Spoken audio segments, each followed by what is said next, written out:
I can't stand it when I see kids that are making 70 grand a year spending $28 for lunch. I mean, that's just stupid.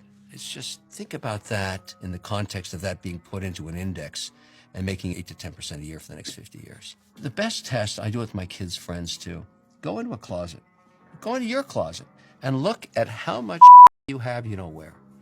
Because you either bought it because you thought you were going to wear it and never wore it or wore it once, and you end up wearing 20% of your portfolio all of the time and 80% you pissed away. I mean, that's really stupid. And so for a young person, a young woman or man, don't do that.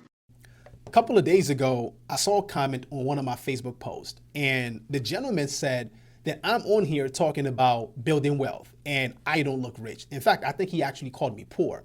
And I laughed and I didn't even bother responding to him, but people who knew me responded.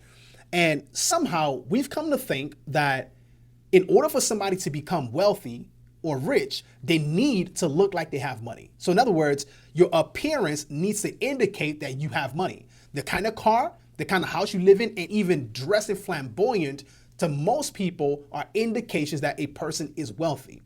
Unfortunately, that's not the case. In fact, most people who invest their money on material things are not as rich as most people think they are. See, wealthy people understand something, that in order for you to become rich or wealthy or perhaps financially free, you need to invest your money less on liabilities and more on income producing assets. So if you're watching this and you're wondering why aren't things working out for you financially, this number one question that you need to ask yourself is this: am I investing my money in assets or am I investing my money in liabilities? And if the answer is more in liabilities, simply stop investing in liabilities and start investing more in assets.